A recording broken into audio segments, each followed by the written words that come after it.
Mesdames, Mesdemoiselles, Messieurs, bonjour et bienvenue en direct de la radio-télé de Gracias. C'est déjà la fin de la campagne électorale et aujourd'hui, maintenant même là, je reçois un candidat député provincial, candidat indépendant dans la circonscription électorale de Sakanya. Honorable Trésor, bonjour. Bonjour, merci M. John. Vous êtes candidat à la campagne électorale. Effectivement, c'est pour moi une occasion de m'exprimer pour la toute première fois et surtout les tout derniers jours de la campagne électorale dans notre circonscription électorale de Sakanya. Merci beaucoup pour cette opportunité et je vous dis encore une fois merci de m'avoir reçu dans ce beau cadre de la RTD. J'en suis reconnaissant. Merci. La campagne s'est déroulée normalement, surtout que je suis un candidat indépendant et j'espérais un financement venant du nord ou du sud. Mais avec mes petits moyens de bord, nous avons battu campagne du premier ou du début à la fin. Est-ce que vous pouvez nous décrire dans une ou deux minutes les coins que vous avez eu à visiter pendant ces 30 jours de campagne, notamment 28 jours?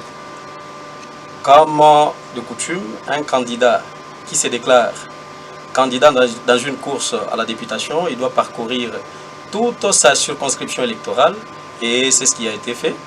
Nous avons commencé notre première sortie ici à Kasumbalesa et avec une caravane motorisée. Nous ne nous sommes pas arrêtés là. Nous avons visité Sodimiko, nous avons été dans d'autres villages, Kimpe, nous avons été à Mokambo et tout le village environnant. Nous avons été aussi à Sakanya ainsi que tout le village environnant. Alors, vous avez été à Lonchu, à Lukangapa, à Kipusha, à Kielo? Certainement, nous y avons été. Alors, qui est honorable Trésor Samba Litoyi? Je ne sais pas si j'ai bien prononcé le nom. Merci beaucoup, c'est exactement ça. Je me nomme Samba Litoyi Trésor, candidat à la députation provinciale dans la circonscription électorale de Sakanya. Je suis le seul jeune candidat indépendant, là je souligne, le seul jeune candidat indépendant du Haut-Katanga. Et plus précisément dans notre circonscription électorale de Sakanya. Et c'est déjà une exception. J'ai lancé un appel aussi à d'autres jeunes parce que les élections ne vont pas s'arrêter ici. Il y aura les prochaines élections. J'invite à tous les jeunes qui se disent qu'ils sont fatigués de la mégestion de vieux, qu'ils viennent aussi aux élections prochaines se présenter. Le fait d'adhérer dans des partis politiques, je fais de ça un cas révolu. Un cas révolu pourquoi? Parce qu'aujourd'hui nous assistons à des troubles sociaux suite au multipartisme qui a été créé pour le bénéfice de la population. Mais aujourd'hui, ce sont des actes que nous sommes en train de condamner parce que ça ne nous apporte pas les développements. Par contre, ça détruit même le peu qui a été construit. Et pourtant, la constitution de la RDC stipule, en fait, insiste que le multipartisme, notamment dans son article 6, l'article de l'ordre de ça également, l'article 6 qui reconnaît le multipartisme, la constitution dit qu'on ne pourra pas réduire également le nombre de partis politiques et vous envoyez le mal.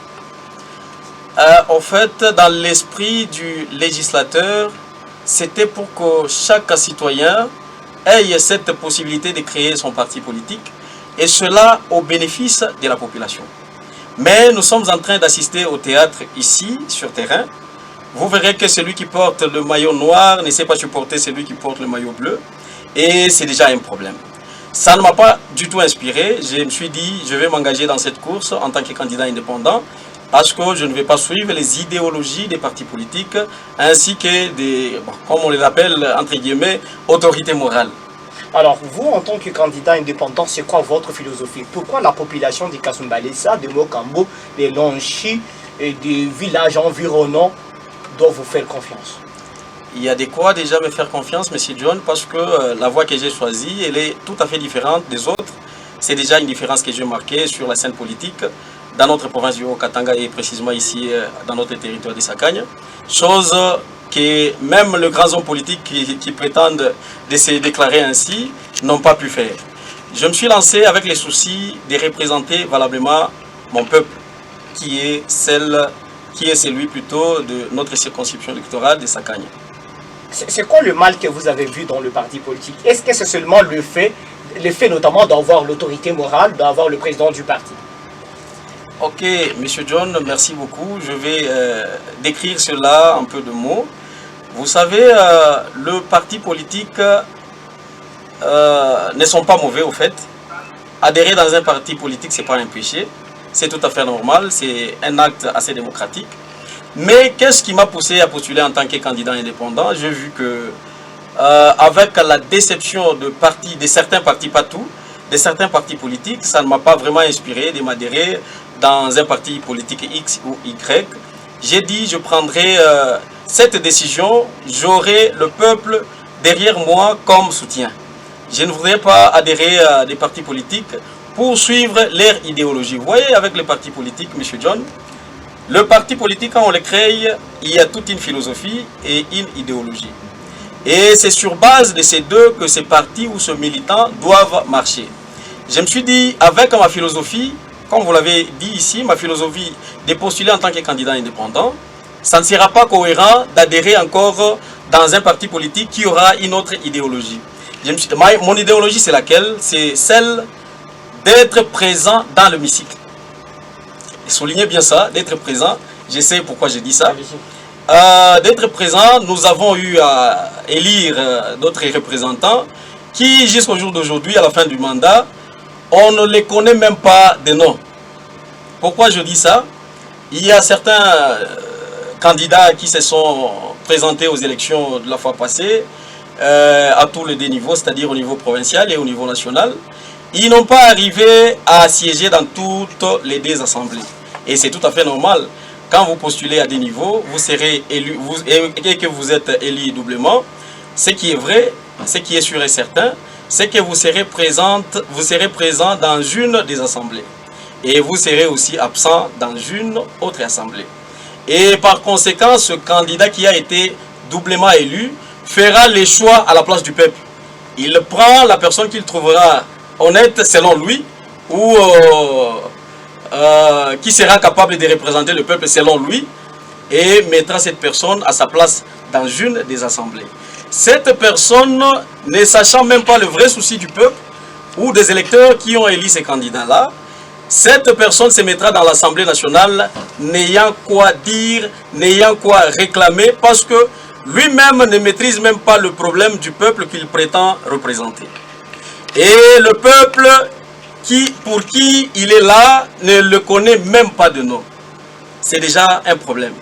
Je me suis dit, je vais postuler en tant que candidat indépendant au niveau provincial. Une fois élu, je représenterai mon peuple valablement. Je serai présent dans l'hémicycle. Donc vous signez un contrat social direct avec le peuple.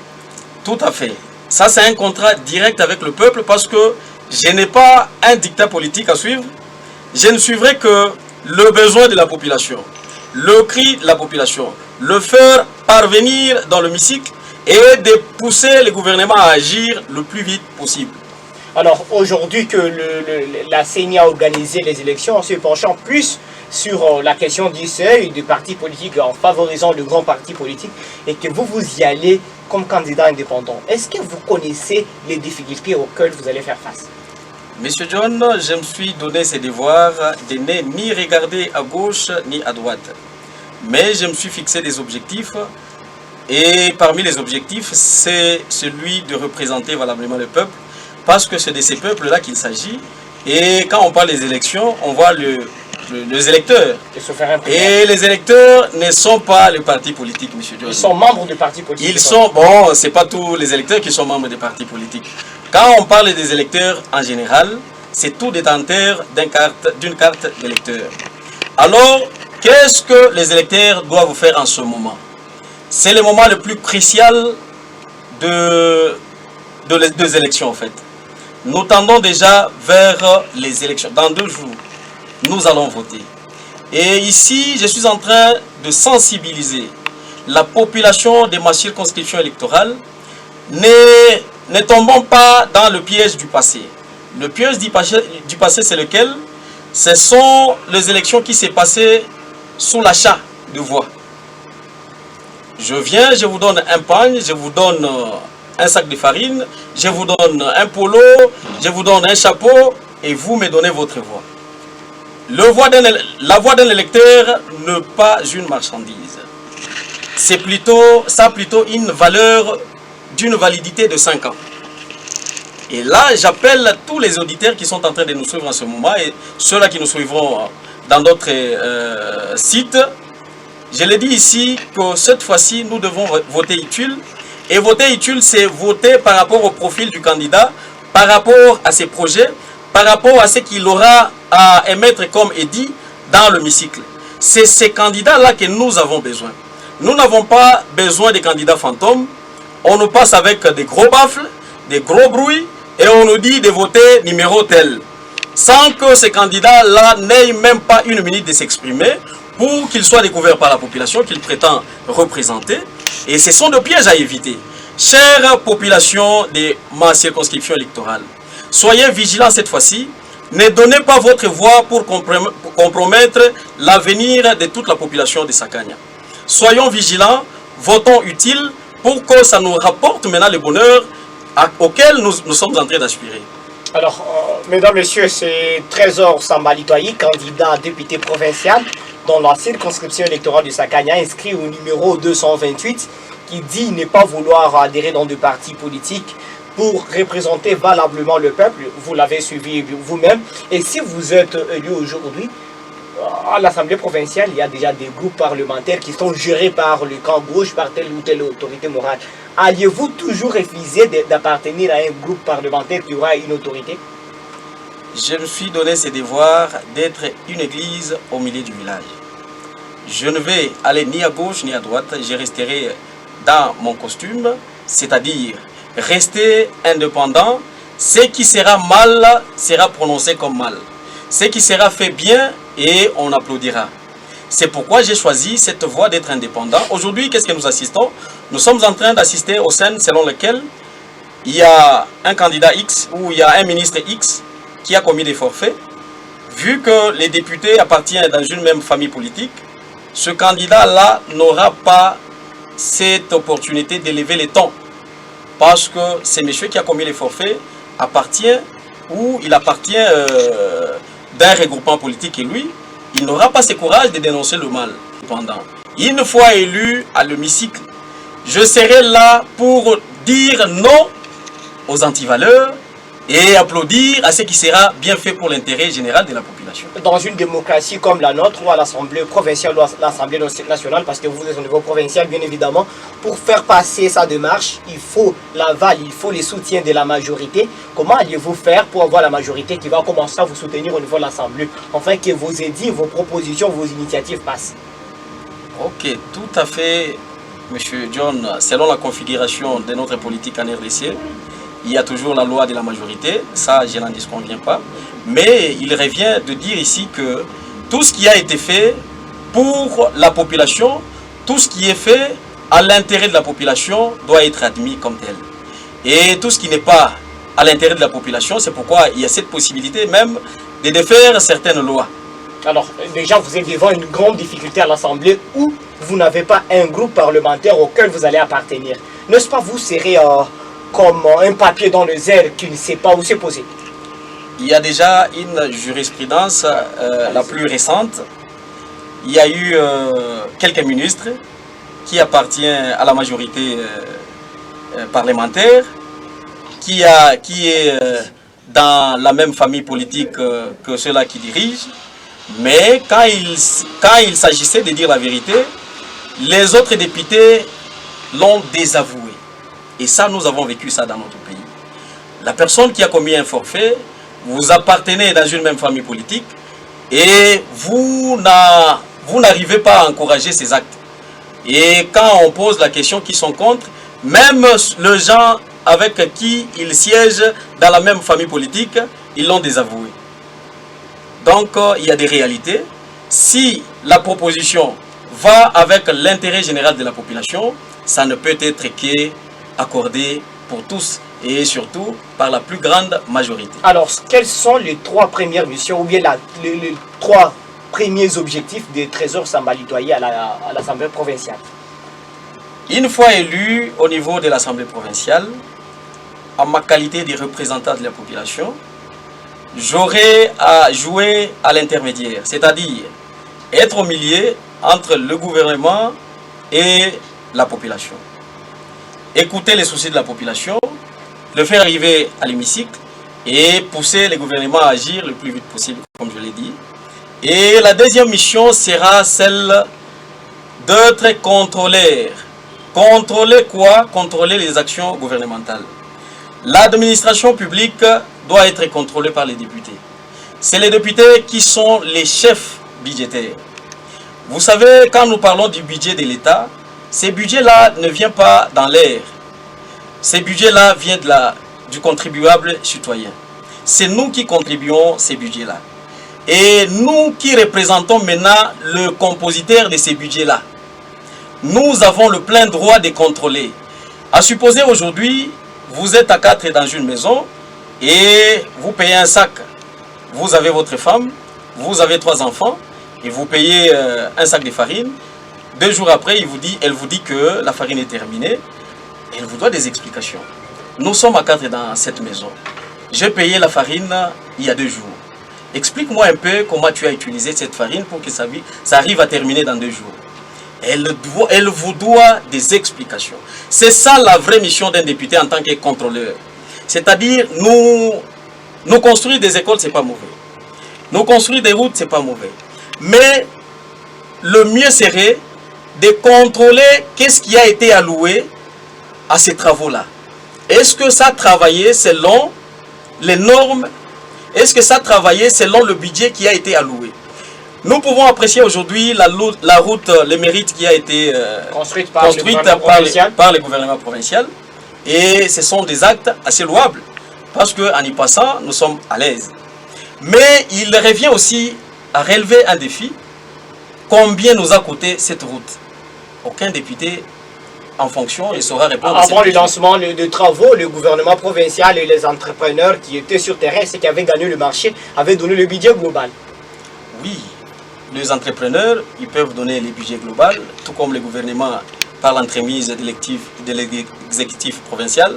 Ils peuvent être d'accord sur un montant quelconque. Maintenant, il faut qu'il y ait un comité de suivi. Et ce comité de suivi doit être tiré de l'Assemblée provinciale, si c'est au niveau provincial. Cette commission a le droit de contrôler l'effectivité des travaux, le budget qui a été alloué. Est-ce que réellement, ça devrait être cela? C'est là où il y a le problème. Aujourd'hui, on peut nous construire une école. Il y a des privés qui nous construisent des écoles. Ils peuvent te dire, j'ai dépensé juste 40 000 $ pour la construction d'un bâtiment de 10 classes. Et le gouvernement, avec des contrats, il pourra vous dire, le même bâtiment à 10 classes, ça peut équivaloir à 100 000 $. Vous voyez que le gouvernement perd déjà 60 000 $. Pourquoi? Parce qu'il n'y a pas ce suivi-là. Et les députés est absent. Les députés doivent contrôler toutes les actions. Rien n'est exclu. Toutes les actions que pose le gouvernement. Les députés est l'œil du peuple. C'est le peuple qui contribue cet argent. Et il doit maintenant assumer son vrai rôle. C'est lui de contrôler. Ça, c'était la deuxième mission. La troisième mission sera celle de légiférer, de proposer des lois, de défaire certaines lois qui ne sont pas à l'intérêt de la population. Je crois vous avoir donné mes 3 missions. Exemple, quelques lois que vous voudriez qu'elles soient abrogées en fait. Ok, une loi qui pourra être abrogée, par exemple, nous pouvons dire que comme une loi qui n'œuvre pas à l'intérêt de la population, admettons que le péage par exemple, mettons le péage a été voté dans l'Assemblée provinciale pour que ça soit perçu dans le poste de péage. Moi j'aurais à dire que non, ça crée aussi de l'embouteillage. Pourquoi ne pas percevoir l'argent du péage au niveau de la douane? Alors les véhicules qui ne passent pas par la douane, comment est-ce qu'ils vont faire pour aller payer ces péages? Parmi les véhicules qui créent de l'embouteillage, ce sont les véhicules qui viennent de l'étranger. Vous parlez de péage de gros véhicules, notamment des trains. Voilà, ce sont les gros véhicules qui créent de l'embouteillage. Et ça crée de l'embouteillage au niveau de péage. Parce qu'ils doivent payer, ils doivent montrer leur quittance, on doit leur enregistrer. Vous verrez, il y a plus de 4 services au péage. Il y a le service de péage lié au gouvernorat, il y a le service de péage qui est lié aux entrepreneurs qui ont gagné le marché, au service de péage il y a la DRH4, au service de péage il y a toute une litanie de services.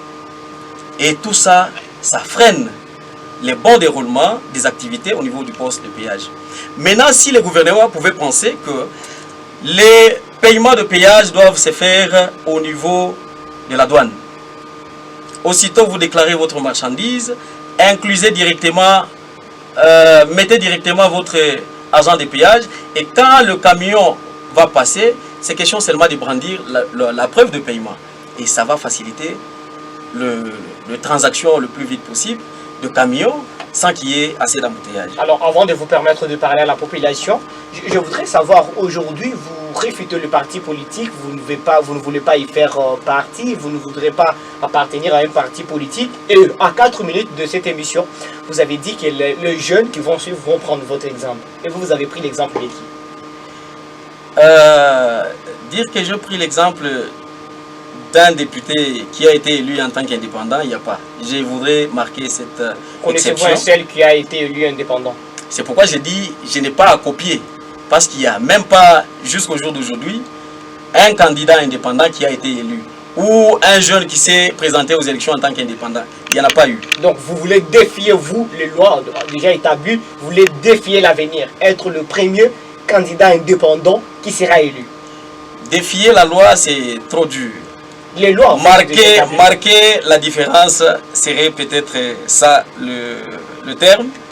Marquer la différence au cas où je ne veux pas adhérer dans un parti politique, pour que ces partis politiques puissent commencer à me dicter ce que je dois faire et ce que je ne dois pas faire. Je me suis décidé, je me suis engagé parce que la loi me le garantit de me présenter comme candidat indépendant, et je demande ici les soutiens du peuple qui est en train de m'écouter en ce moment, qui sont les électeurs, dans notre circonscription électorale de Sakanya. Mon numéro c'est 228, je suis candidat indépendant et le seul jeune candidat indépendant dans notre circonscription électorale de Sakanya. Alors, M. Trésor, candidat indépendant, 228, sur quoi vous vous basez? C'est quoi votre force? Parce que vous parlez souvent avec détermination, vous pensez que ça ne vaut pas la peine d'appartenir à deux partis politiques, vous voulez transcender la question des seuils, notamment vous, comme candidat indépendant, vous vous basez sur quoi? Où est-ce que vous tirez la force qui vous pousse à y aller, connaissant qu'il n'y a jamais eu un candidat indépendant élu? Ma force, c'est les cris de la population. Vous savez, aujourd'hui, la population ne sait même pas à quel sens c'est voué. La population est même ignorante qu'il y a même des représentants. Parce qu'il y a une timidité grandiose de la part de nos représentants. Aujourd'hui, il y a même certaines personnes qui ne savent même pas qui est un député. Même celui-là qui a été élu député, il ne sait même pas le rôle qu'il doit jouer. Donc, un député qui ne sait pas le rôle de député, un électeur qui ne connaît pas le rôle d'un élu. Voilà, c'est pourquoi je suis ici pour essayer un peu d'éclairer l'opinion. Allez-y. Qu'un électeur, c'est lui le souverain primaire. Il s'est choisi de représentants parce qu'on ne peut pas tous aller siéger. C'est ça même la signification des élections. On ne peut pas parler des élections s'il n'y a pas d'électeurs. On ne peut pas parler des élections s'il n'y a pas de candidats qui se pointent. Ce sont ces trois-là qui forment les élections. Il faut qu'il y ait des électeurs, il faut qu'il y ait des candidats qui doivent représenter maintenant ces électeurs. C'est-à-dire, nous ne pouvons pas tous aller dans l'hémicycle, mais au moins nous nous sommes choisis quelqu'un qui pourra parler en notre nom. C'est comme nous avons étudié avec vous. Nous sommes dans une salle de classe. Nous passons à l'élection d'un chef de classe. Celui qui entrerait et trouverait des bruits, c'est à ce monsieur-là qu'il s'adresserait. C'est-à-dire, monsieur, je trouve qu'il y a assez de bruit dans notre classe, mais qu'est-ce qui se passe? Donne-moi la liste des bavards. Et si le chef de classe est incompétent, il n'aura rien à brandir comme liste de bavards. Et automatiquement, c'est lui qui sera sanctionné. C'est ainsi que nous voudrions à ce que les faux chefs de classe soient sanctionnés par la voie des urnes. Et en 2018, nous avons eu 4 chefs de classe au niveau provincial. Comment vous évaluez leurs prestations? Je vous dis qu'il y a eu une absence de 90%. Pourquoi j'ai dit ça? Je connais au moins un candidat qui a siégé en tant que tel. Et les autres, on ne connaît même pas qui a siégé à leur place. Parce que ce sont des députés qui ont été élus doublement, c'est-à-dire au niveau national et au niveau provincial. Et ils ont choisi la voie d'aller siéger au niveau national. Et au niveau provincial, ils ont mis des gens que nous, peuple, nous ne connaissons même pas. Et cela a des conséquences très graves. C'est pourquoi j'ai dit qu'il y a 90% d'échecs. Alors, monsieur honorable Trésor Samba, parce que nous le voudrons mieux en fait, vous aviez été à Sakanya, à Longe. Quelles sont les difficultés que rencontrent d'abord les habitants des Kasumbalissa, que vous avez d'abord identifié vous-même? La première difficulté, ce sont les difficultés qui sont automatiquement liées aux problèmes sociaux. Il y a le problème d'eau, il y a le problème d'électricité, il y a le problème d'infrastructure. Vous êtes sans ignorer que la gratuité de l'enseignement a été mise en action, mais si nous regardons sur le plan infrastructurel, il n'y a pas assez d'écoles de l'État. Et c'est déjà un problème. On ne peut pas vouloir une chose et son contraire. L'initiative de la gratuité de l'enseignement, elle est bonne et meilleure. Au cas où l'État pourrait construire des bâtiments pour que ces enfants qui veulent étudier ou les parents qui veulent envoyer les enfants étudier dans de bonnes conditions. Et aujourd'hui, quand on évalue, on trouve que ce sont les enfants de moins riches qui sont dans des écoles qui prônent la gratuité de l'enseignement, et les enfants d'une certaine classe sont dans des écoles privées. Et c'est déjà une discrimination sociale. Alors, l'État pouvait y penser, et l'État ne peut pas y penser s'il n'y a pas quelqu'un qui élève la voix. C'est pourquoi nous voudrions qu'il y ait des voix vives. Quand il parle, il ne s'arrête pas aussi longtemps qu'on n'a pas encore réalisé. C'est ça de personnes que nous sommes en train de chercher. Ce sont là les députés que nous sommes en train de chercher. C'est-à-dire, il n'est pas question seulement de dénoncer un mal. Il n'est pas question seulement de dire que ça ne va pas. Mais il est aussi question de faire les suivis pour qu'il y ait application du besoin de la population. Alors, honorable Trésor Samba, vous êtes candidat député provincial dans la circonscription électorale de Sakanya, inscrit sur aucune liste d'un parti politique, notamment candidat indépendant. Est-ce que vous pouvez lancer le même message qui soit dit? Parce que parmi vos électeurs, tout le monde n'est pas francophone, le français n'est pas une langue congolaise, notamment c'est une langue officielle. Un message en langue locale, notamment peut-être un qui soit dit à tous les électeurs qui vous suivent et pourquoi ils doivent vous voter. Un qui soit dit. Merci beaucoup, M. John. Kwa hii opportunité unanipatia tena muibo cadre ya RTD. Hii magharibi mimi napenda ba electeur bafungule ba auditeur plutôt bafungule masikio na bale bote watatufuata kwa platform nyingine nabo bafungule masikio na macho parce que tuko mu moment moya iko très crucial, moment moya iko vraiment propice juu ya kusanctionner ba faible na juu ya kuchakula bale bantu wanaweza kuturepresenter valablement. Kuturepresenter valablement ni kusema nini? Muntu ule anajua kwanza realite ya mkini. Parce que hatuwezi kuchakula muntu ule mwenye hata pakambasa shiafika. Hatuwezi kuchakula muntu ule mwenye eko naishi fashi nyingine mimi anakuwa kupostule huko. Hatuwezi kuchakula muntu mwenye tusha kutante kumweka pafasi mais a exercer fonction yake mzuri. Donc ici je ne vais pas faire mi sifanye contre campagne contre muntu. Mais mina contre campagne déjà parce que vous lui attaquer bali bana postuler doublement, c'est déjà une contre campagne. Non, non, ce sont les réalités des faits, M. John. Ce n'est pas une contre-campagne. Quand on présente les faits qui sont réels, acceptons-les quand même. Ce qui est vrai, kama muntu banamuchakula mafasi mbili. Ça, c'est une réalité. Et je mets quiconque à défi. Allez-y. Kiswahili c'est mieux. Ndio. Mimi nilikuwa nasema kama muntu tunamchakula kwa mafasi yote mbili. C'est-à-dire tunamchakula au niveau provincial, tunamchakula tena au niveau national. Ce qui est vrai, atasiéger kwa assemblée moya na hii moya ingine, yeye sasa ndio atabeba fasi ya baelecteur na kutuchakulia ule muntu mwenyewe si atufai nini? Atujue. Par conséquent, ule muntu asitajua realite ya mkini, asitajua mateso ya shie batoto ya mkini, na asitaweza kutusemea parce que asijue kabisa mateso yetu sie batoto ya mkini. C'est pourquoi niko naomba kwa mwe ba mama, ba baba, biana, mukuye muvote batu benye munaona maprofili yabo inspire confiance, inspire maprojet na maendeleo mzuri ya inchi njuu ya faida ya shebote. C'est pourquoi niko nakuya mwa hii moment na kusoliciter ma voix yenu.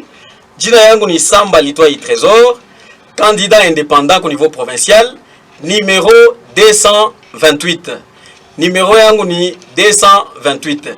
Munichakule amutakuwa déçu parce que décision cha ukamata ni ya kushimamia population. Mimi nafanya difference na acteur politique bote parce que kama munaangalia hata maafishi yangu hapana bichwa bitatu, hapana bichwa bikatre, hapana jina ya parti. Peko ni jina yangu na kichwa yangu kunaisha. C'est ce qui fait la différence. C'est-à-dire une fois élu, mimi nitakuwa tu na peuple ndio nitakuwa na défendre ma intérêt yayo. C'est pourquoi mimi na lomba mnifanye confiance. Bale bote beko natusikia mwa hii moment en direct. Bale bengine watatusikia tena mu rediffusion. Bale bote watatusikia na kutufuata kuma platform ingine parce que mimi najua sema RTD haijilimite tu ku radio au ku télévision, iko nenda au-delà même des frontières. C'est pourquoi tunalomba bale bote watatusikia, batufanye confiance, atuta ba décevoir. Trop c'est trop, tout ça vivre bitu ya mingi. Alors, mishina obligé à bien numérer hapa, mais exemple yo hii. Tunabakia mu mateso pendant 5 ans. Muntu an exercer fonction yake pendant 5 ans. Kunabakia 2 mois ya fin ya mandat yake, anatukuya na bikwembe, anatukuya na semence, anatukuya na mindi, anatukuya na urée. Na ile urée yenyewe haina ta partager par maison, ni moins encore par sac. Iko partager par seau, soit par sipa. Et ile mambo inaweza kuisha mateso mu 5 ans, haitaweza kuisha mateso mu 5 ans. Ni kukosa tu kwa heshima ndio wanatufanyia vile. C'est un manque de respect envers la population. Parce que vous ne pouvez pas prétendre laisser ou prétendre représenter la population pendant toutes les 5 années. Et à la fin de votre mandat, vous venez avec du pain, vous venez avec la farine, vous venez avec du polo, pour prétendre maintenant qu'on puisse renouveler votre mandat. Ça, c'est un manque de respect envers la population. Ndio kwa maana tunasema atupende kurudia mu mapiège ya zamani. Bale batu walitukosea heshima, ni kutukosea heshima. Hawezi kuikala kimya, tunakuvote, tunakupatia mavua, unaikala miaka 5 bila kusemea mambo ya Kasumbalesa, bila kusemea mambo ya Mukambo, bila kusemea mambo ya Sakanya.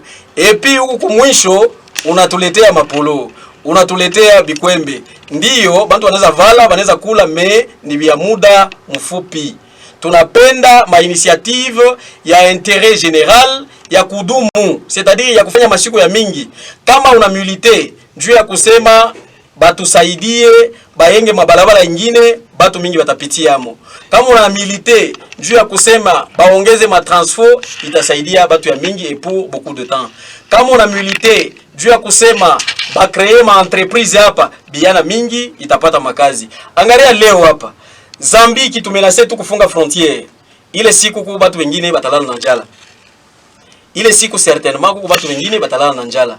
Pourquoi? Parce que c'est la seule activité, et surtout ici à Kasumbalesa. Non seulement à Kasumbalesa, toutes les grandes cités de ma circonscription électorale, c'est-à-dire Kasumbalesa, Mokambo, Sakanya, ils vivent totalement de la frontière. Est-ce que vous avez une proposition, une solution à ces problèmes-là, ces mots-là, ou si la Zambie fermait ses frontières, on risque de mourir tous?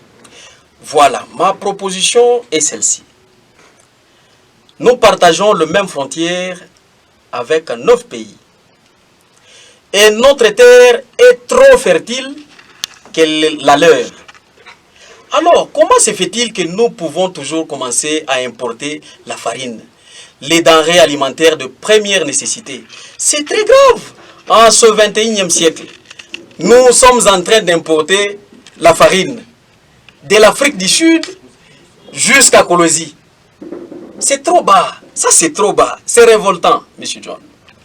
Nous avons le même terre. Nous avons la possibilité d'inviter les investisseurs à fabriquer des engrais chimiques ici chez nous. Nous avons la possibilité d'inviter les investisseurs de venir cultiver de façon industrielle ici chez nous. Et pourquoi ne pas le faire? Pourquoi ne pas alléger la tâche? Il y a même certains investisseurs qui étaient venus, vu les taxes exorbitantes, ils ont choisi comme domicile les pays voisins. Alors, M. Trésor nous signale que nous avons consommé au-delà des minutes qui nous avaient été données. c'est que le président de la République que vous soutenez? Ok, M. John, merci pour cette merveilleuse question. Qui est-ce que je soutiens? Il y en a 26 qui se sont présentés à la course présidentielle, dont 4 ont désisté en faveur de l'un et de l'autre. Je suis ici pour éveiller encore la conscience de la population. Ne votez pas parce que vous avez vu de belles images. Ne votez pas parce que vous avez vu le carton plein de l'un ou de l'autre. Mais votez plutôt les projets et le sens des responsabilités de l'un de ces 26 candidats. Alors sur ces 26, vous soutenez lequel? Ah là, c'est mon secret parce que je ne vais pas faire la propagande d'un président, d'un candidat président de la République. Je suis candidat indépendant, je l'ai déclaré. Et là, je dirais à la population de ne pas faire les choix sur base des sentiments, mais faisons les choix sur base des projets. Monsieur Trésor Samba Litoyi, candidat député provincial indépendant au numéro 228, je vous dis franchement merci. Merci également, M. John. C'est pour moi un honneur d'être reçu dans ces beaux cadres. Merci beaucoup. Merci.